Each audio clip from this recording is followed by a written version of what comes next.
नमस्कार मंडळी. आजच्या काळात पैसा कमावणं जितकं महत्वाचं आहे, तितकंच तो जपणं आणि योग्य ठिकाणी गुंतवणंही गरजेचं झालं आहे. कारण आज कष्टाने कमावलेले पैसे उद्याच्या गरजांसाठी पुरेसे राहतीलच याची खात्री उरलेली नाही. अशा वेळी FD, RD आणि SIP हे तीन पर्याय अनेकांच्या समोर असतात.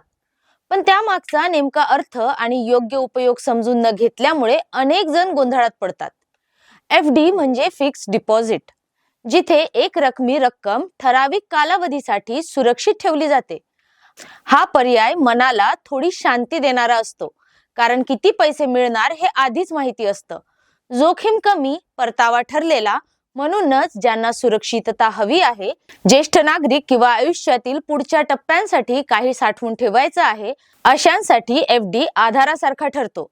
पण काळ बदलतो, महागाई वाढते आणि कधी कधी FD चा परतावा त्या वाढत्या खर्चापुढे कमीही पडतो. RD म्हणजे रिकरिंग डिपॉझिट, थोड्या थोड्या पैशातून मोठी बचत घडवणारा पर्याय.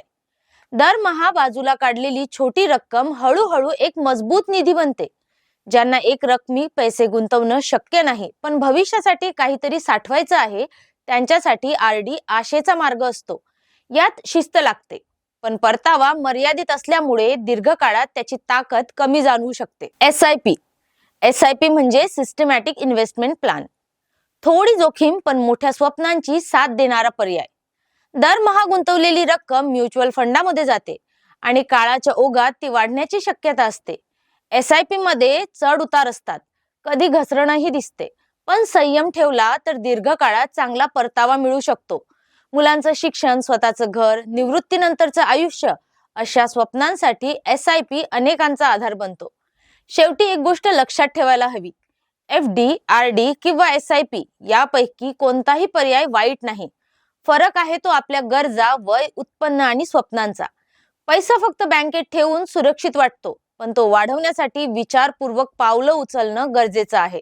कारण आजचा घेतलेला छोटासा आर्थिक निर्णय उद्याचं आयुष्य अधिक सुरक्षित आणि शांत करू शकतो. आजची माहिती तुम्हाला कशी वाटली हे आम्हाला कमेंटमध्ये जरूर कळवा. अशाच नवनवीन माहिती करता मंडल न्यूजला फॉलो करा, शेअर करा आणि सबस्क्राईब करायला विसरू नका. धन्यवाद.